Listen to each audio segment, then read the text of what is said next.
আজি অত্যন্ত দুখেৰে দুটা নাম আচলতে দুই এদিনৰ পৰা ছ'চিয়েল মিডিয়া চাওঁতে দেখি আছোঁ। এটা হৈছে মৃগাংক আৰু এটা হৈছে মৃন্ময়। মৃগাংক আৰু মৃন্ময় এই নাম দুটা যিসকলে শুনা নাই তেওঁলোকক মই জনাই দিওঁ যে প্ৰথম মৃগাংক তেওঁক হত্যা কৰিছে পৰকীয়া প্ৰেমৰ পৰিণতি বুলি ক'ব পাৰি। যিগৰাকী মহিলাৰ লগত তেওঁ এখন হোটেলত দৈহিক সম্পৰ্ক স্থাপন কৰি আছিলে, সেই সময়তেই তেওঁক তললৈ মাতি আনি পেলাই সেই মহিলাগৰাকীৰ মানুহজনে তেওঁক হত্যা কৰিছে। আৰু দ্বিতীয়তে যিটো কণমানি শিশু 10 বছৰীয়া এটি শিশু, খুব মৰম লগা মৃন্ময়ক এতিয়ালৈকে যদিও কথাবোৰ স্পষ্টকৈ আচলতে আদালতেহে তাৰ সিদ্ধান্ত দিব, কিন্তু যিখিনি পোহৰলৈ আহিছে তাৰ কথাটো হৈছে যে মাতৃয়ে তেওঁৰ প্ৰেমিকৰ লগত লগ লাগি মানে শিশুটিক হত্যা কৰিছে। এতিয়া পোনপটীয়াকৈ মই দুটামান কথা আপোনালোকক ক'ব বিচাৰিছোঁ। যিহেতু আগতে কি আছিলে, আগৰ সময়ছোৱাত এনেকুৱা আছিলে যে এগৰাকী মহিলা বা এগৰাকী ছোৱালী বা এজন পুৰুষ বা এটা ল'ৰাৰ লগত সম্পৰ্ক স্থাপন কৰিবৰ বাবে পোনপটীয়াকৈ তেওঁলোকে কথা বতৰা পাতিব লাগিব বা লগ পাব লাগিব। কিন্তু আজিৰ সময়ত আচলতে যেনেকৈ মই আপোনালোকৰ লগত এতিয়া কথা পাতি আছোঁ, আমাক আচলতে আমি লগ পাব নালাগে, আমি ভাৰ্চুৱেলি লগ পায়ে আমি বিভিন্ন ধৰণৰ কথা বতৰা পাতিব পাৰোঁ, আপোন হ'ব পাৰোঁ, আমাৰ নিজৰ সম্পৰ্কবিলাক আমি আগবঢ়াই নিব পাৰোঁ। এতিয়া কথাটো হ'ল, বিশেষকৈ মই উদ্দেশ্য কৰি মহিলাসকলক এটা কথা ক'ব বিচাৰিম যে যেতিয়া এখন সংসাৰ কৰা যায় আৰু যেতিয়া বিশেষকৈ এটা দায়িত্ব লোৱা যায়, সেই দায়িত্বটো লোৱাৰ পাছত কিন্তু পুৰুষৰ যিমান আচলতে সেই সম্পৰ্কটোৰ প্ৰতি দায়িত্ব, মহিলাৰ তাতকৈ কিন্তু বেছি দায়িত্ব। আৰু দ্বিতীয়তে মাতৃসকলক, বিশেষকৈ মাতৃসকলৰ হয়তো জীৱনত এনেকুৱা হ'ব পাৰে যে পুৰুষজনে সুখ দিব পৰা নাই, তেওঁ হয়তো শাৰীৰিক নিৰ্যাতন কৰিছে, মানসিক নিৰ্যাতন কৰিছে, কিন্তু পৰকীয়া প্ৰেমটো কেনেকৈ তাৰ জাষ্টিফিকেশ্যন হ'ব পাৰে বা কেনেকৈ তাৰ এটা বিচাৰ হ'ব পাৰে মই বুজি নাপালোঁ। যদি কেতিয়াবা কাৰোবাৰ বৈবাহিক জীৱনত কিবা অসুবিধা আছে, তেওঁ ডিভ'ৰ্চ ল'ব পাৰে, তেওঁ বিবাহ বিচ্ছেদ কৰিব পাৰে, আদালতে সেই সুবিধাখিনি দিছে। আৰু আজিকালি মহিলাৰ কাৰণে খুব এটা সহজ সুবিধা। বহু মহিলাৰ এনেকুৱা যে তেওঁৰ মানুহজনে তেওঁক ভাল নাপায় বা তেওঁৰ ঘৰত মানে সেইখিনি সুখ নাই, গতিকে তেওঁ বাহিৰত অবিবাহিত কিছুমান সৰু সৰু ল'ৰাৰ লগত সেই সুখ বিচাৰি আগবাঢ়ি যায়। আৰু দ্বিতীয় কথা হ'ল যে আজিৰ সময়ত এই যিটো বিনা কাৰণত আচলতে বোৱাৰী লাভাৰ আৰু বোৱাৰী প্ৰেমিকাসকল নতুনকৈ যিসকল জাগি উঠিছে, তেওঁলোকক মই দুটামান কথা ক'ব বিচাৰিছোঁ। আচলতে মোৰো খুব কম বয়সতে বিয়া হৈছে আৰু নিশ্চয় আচলতে কি হয়, মানুহৰ জীৱনত বহুতখিনি ঘাত প্ৰতিঘাত আহে। যেতিয়া আমি বিয়া হওঁ, তাৰপাছত মাতৃ হোৱাৰ পাছৰ পৰা সেই পৰ্যায়খিনি আমি যদি আমাৰ যিটো আমি ছোৱালী কালত যিখিনি আমি বস্তু পাইছিলোঁ বা যেনেকুৱা আমাৰ জীৱন আছিলে, সেই ধৰণে যদি আমি সদায় তুলনা কৰি পেলাই তেনেকুৱা ধৰণৰ এটা কম্পেৰিজনত থাকোঁ, কিন্তু আমি কোনো বিবাহিত মহিলাই আমি কিন্তু কেতিয়াও সুখী হ'ব নোৱাৰিম। প্ৰত্যেকৰে জীৱনত আমি বিচৰা ধৰণৰ সুখখিনি নাই। তাৰ অৰ্থটো এনেকুৱা নহয় কোনোবা এজনে যদি দূৰৰ পৰা দুটা মিঠা কথা ক'লে আৰু দেখাত আপোনাৰ মানুহজনৰ বয়স হৈছে কাৰণে হয়তো দেখাত অলপ বেয়া হৈ আহিলে, কম বয়সীয়া ল'ৰা এজন নিশ্চয় দেখাত ভাল হৈ থাকিব, তেওঁ শাৰীৰিক সুখো হয়তো বেছিকৈ দিব পাৰিব বা মুখেৰে মিঠা মিঠা কথাও ক'ব পাৰিব, কাৰণ সেই মানুহজনটো লগত নাথাকে। লগত যেতিয়া আমি এটা পৰিয়াল হৈ থাকোঁ, যিখিনি বস্তু যিখিনি হয় আমাৰ মাজত, সেইখিনি কিন্তু দূৰত থাকি দুটা কথা ভালকৈ কৈ দিয়া মানে এইটো নুবুজায় যে তেওঁ এজন বিৰাট ভাল পুৰুষ আৰু আপোনাৰ মানুহজন বেয়া পুৰুষ। বহু সময়ত মই এনেকুৱা দেখিছোঁ, একেবাৰে খুব ভাল কিন্তু পৰিয়াল, যেনেকৈ এনেকুৱা থাকে যে এজনী ছোৱালী হয়তো এজন বিবাহিত পুৰুষৰ লগত সম্পৰ্ক কৰি যেনেকৈ এখন ঘৰ ভাঙি পেলায়, ঠিক তেনেধৰণে আজিকালি এই নৱপ্ৰজন্মৰ যিসকল সৰু সৰু পিলিঙা ডেকা ল'ৰা, তেওঁলোকে কিন্তু এই ছ'চিয়েল মিডিয়াৰ সুযোগ লৈ অকণমান মধ্যবয়সীয়া 30, 35, 40 বয়সীয়া, মানে আমাৰ বয়সৰ যিসকল মহিলা, তেওঁলোকৰ লগত কিন্তু তেনেকুৱা ধৰণৰ এটা সম্পৰ্ক কৰি আগবাঢ়িবলৈ চেষ্টা কৰে, কাৰণ তেওঁলোকৰ কাৰণে সেইটো খুব এটা সুযোগ যে ছ'চিয়েল মিডিয়াত সেই আৰম্ভণিটো কৰি দিয়াৰ লগে লগে সেই মানুহগৰাকীৰ যিবিলাক উইক পইণ্ট তাত টাচ কৰি পেলাই বা উইক পইণ্টটোত ধৰি লৈ আচলতে আগবাঢ়ি গৈ কেতিয়াবা যেতিয়া কোনোবা এটা এনেকুৱা দুৰ্বল মুহূৰ্তত তেনেকুৱা কিবা এটা হৈ যায়, পিছত সেই ব্লেকমেইলিং কৰাৰ দৰে কৰি আচলতে এখন ঘৰ ভাঙি পেলায়। আৰু এগৰাকী মহিলা, এগৰাকী মাতৃ যেতিয়া তেনেকুৱা এটা হয়, এজন পুৰুষৰ যদি এটা সম্পৰ্ক হয়, কেৱল বাপেকজন যায়, তেতিয়া এটা সন্তানৰ কাৰণে সিমান হয়তো ডাঙৰ এটা ঘটনা নহয়, কাৰণ এগৰাকী মাতৃৰ এটা সন্তানৰ প্ৰতি যিটো কৰ্তব্য বা যিখিনি বহুতখিনি বিশেষকৈ যিবিলাক ল'ৰা ছোৱালী এতিয়ালৈকে মানে টিনেজাৰ হোৱা নাই বা যিসকলক এতিয়াও মাকৰ দৰকাৰ তেওঁলোকৰ কাৰণে এগৰাকী মাতৃয়ে যদি তেনেকুৱা ধৰণৰ পৰকীয়া প্ৰেমত লিপ্ত হৈ পেলাই সন্তানটোক যদি নিথৰুৱা কৰি থৈ যায় কেনেকুৱা এটা মানসিক স্থিতি লৈ সেই সন্তানটি ডাঙৰ হ'ব ভৱিষ্যতে আপোনালোকে ভাবি চাওক আমি আগন্তুক সময়ত ভৱিষ্যতলৈ কেনেকুৱা ধৰণৰ শিশু দি আছোঁ যিবিলাক জুভেনিয়েল ক্ৰাইম হয় তেনেকুৱা ধৰণৰ শিশুৱেইতো তেনেকুৱা ক্ৰাইম কৰিব যাৰ মাক এজন বেলেগ পুৰুষৰ লগত সম্পৰ্ক কৰি পলাই গুচি গ'ল তাক এৰি থৈ তাৰ মানসিক স্থিতিটো কেনেকুৱা হ'ব পাৰে মই এইটো ক'ব বিচৰা নাই যে মহিলাসকল বেয়া মই জেনেৰেলাইজ ইয়াত কৰা নাই কিন্তু ছ'চিয়েল মিডিয়াত এতিয়া বৰ্তমান যিটো এটা ট্ৰেণ্ড চলি আছে যে প্ৰত্যেকগৰাকী মাইকী মানুহে নিজকে মডাৰ্ণ কৰিবৰ কাৰণে বা প্ৰত্যেকটো সময়তে আমি মানে নিজে ইণ্ডিপেণ্ডেণ্ট হ'ম বা আমি স্বাৱলম্বী হ'ব লাগে এই দৌৰটোত আমি নামি আছোঁ কিন্তু আমি সমাজত আৰু এটা কথা লক্ষ্য ৰখাটো খুব দৰকাৰী মই প্ৰত্যেকগৰাকী মহিলালৈ মাতৃলৈ মোৰ এটা বিনম্ৰ অনুৰোধ কাৰণ মই নিজে এগৰাকী প্ৰফেচনেলি বা মই বিভিন্ন ধৰণৰ কাম কৰি নিজকে স্বাৱলম্বী কৰি আহিছোঁ এনেকুৱা নহয় যে এটা নিৰ্দিষ্ট মই কাম নাপালোঁহেঁতেন বা মোৰ চাকৰি মোৰ নাছিল মই চৰকাৰী চাকৰিও কৰিছিলোঁ কিন্তু জীৱনৰ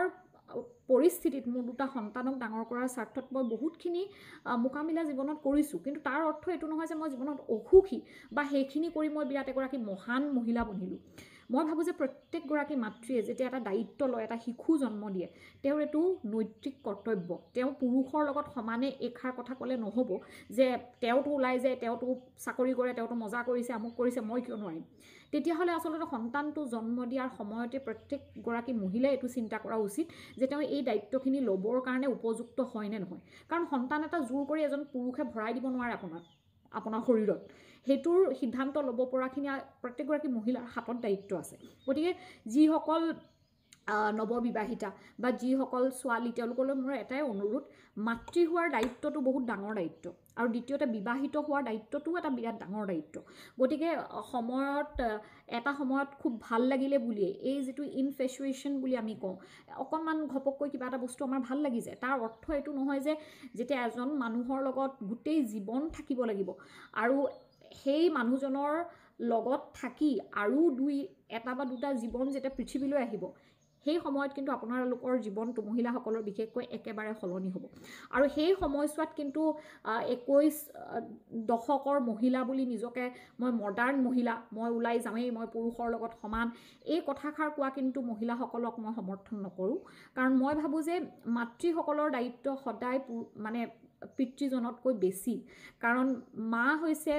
মা বুলি ক'লে কি জন্মদাত্ৰী মায়ে জন্ম দিয়ে এখন পৃথিৱীলৈ আনে গতিকে মাকগৰাকীৰ দায়িত্ব সদায় মানে পিতৃতকৈ বেছি বুলি মই নিজে ভাবোঁ আৰু মই সেইকাৰণে মই ভাবোঁ যে মোৰ সন্তান দুটাক মই যিমান ভালকৈ বুজি পাওঁ বা সিহঁতক মই যেনেকৈ লালন পালন কৰিব পাৰিম মোৰ মানুহজন ঘৰত থাকিলেও কিন্তু তেওঁ নোৱাৰিব গতিকে মাক হিচাপে মই এইটো কোৱা নাই যে চাকৰি বাকৰি এৰি আমি ঘৰত সোমাই থাকিব লাগিব বা আপুনি যদি আপোনাৰ সংসাৰত যদি কিবা এটা যদি খুটি নাতি আছে আপুনি সেই খুটি নাতিটো মাৰিব নালাগিব তেনেকুৱা কোনো কথা নাই কিন্তু সেই বুলি এই যে মহিলাসকলে এটা নতুন নাৰা লৈছে যে মোৰ মানুহজনে মোক ভাল নাপালে বা মোৰ যদি এনেকুৱা হৈছে আজিকালি ছ'চিয়েল মিডিয়াত বহুত ল'ৰা ৰৈ আছে বোৱাৰী লাভাৰ্ছ গতিকে তেওঁলোকে মোক সাৱটি ল'ব বা মোক আঁকোৱালি ল'ব সেইটো আপোনালোকৰ একেবাৰে কিন্তু ভুল ধাৰণা যিবোৰ ল'ৰাই মিঠা মানে খুব ভাল কথা কৈ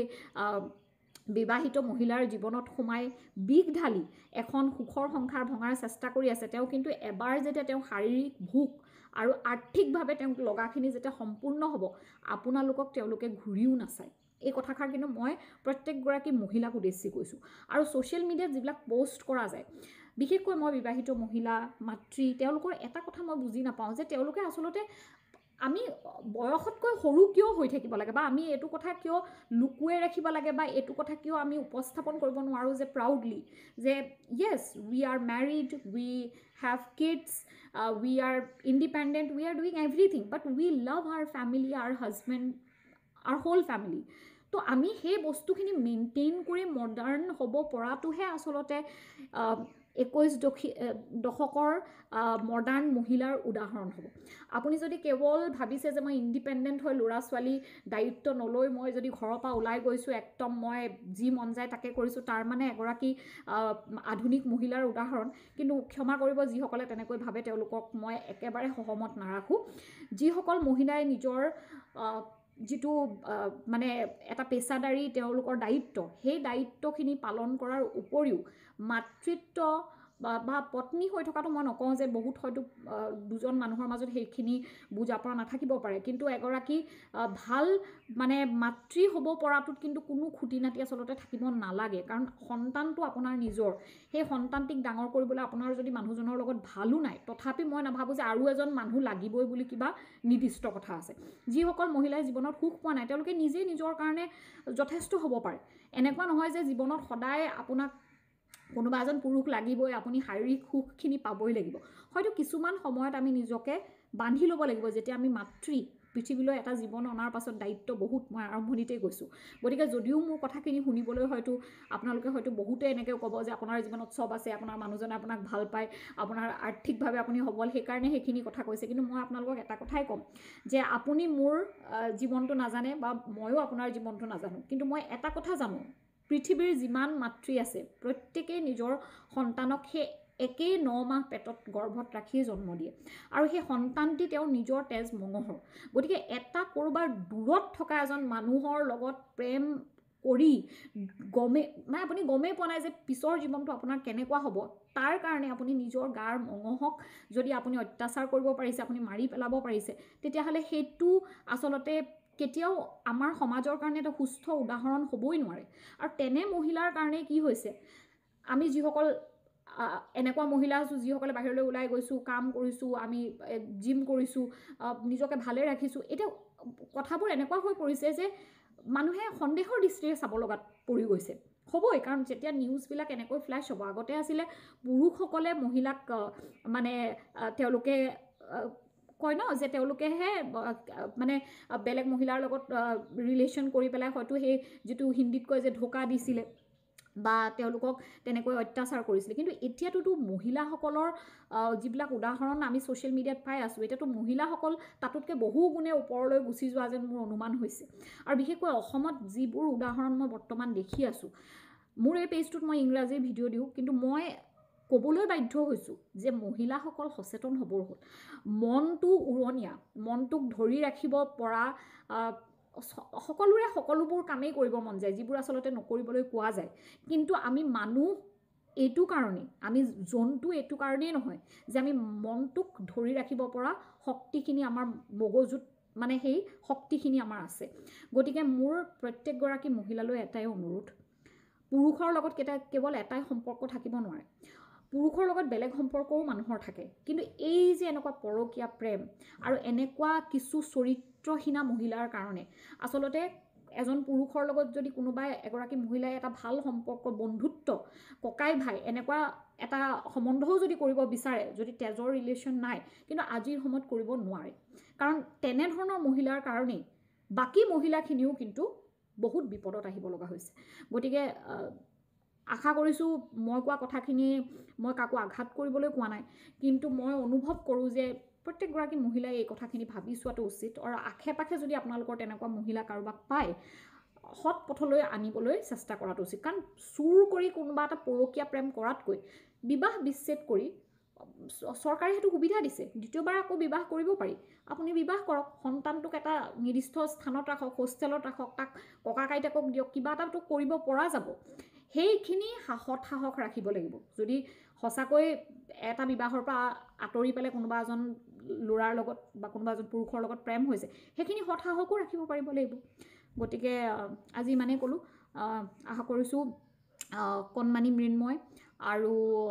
মৃগাংকৰ আত্মাই শান্তি পাওক, আৰু তেনেকুৱা ধৰণৰ পৰিস্থিতি দুনাই আমাৰ সমাজত যাতে সৃষ্টি নহয়, তাৰ বাবে আমি সকলোৱে সচেতন হ'বলৈ চেষ্টা কৰাটো উচিত। নমস্কাৰ।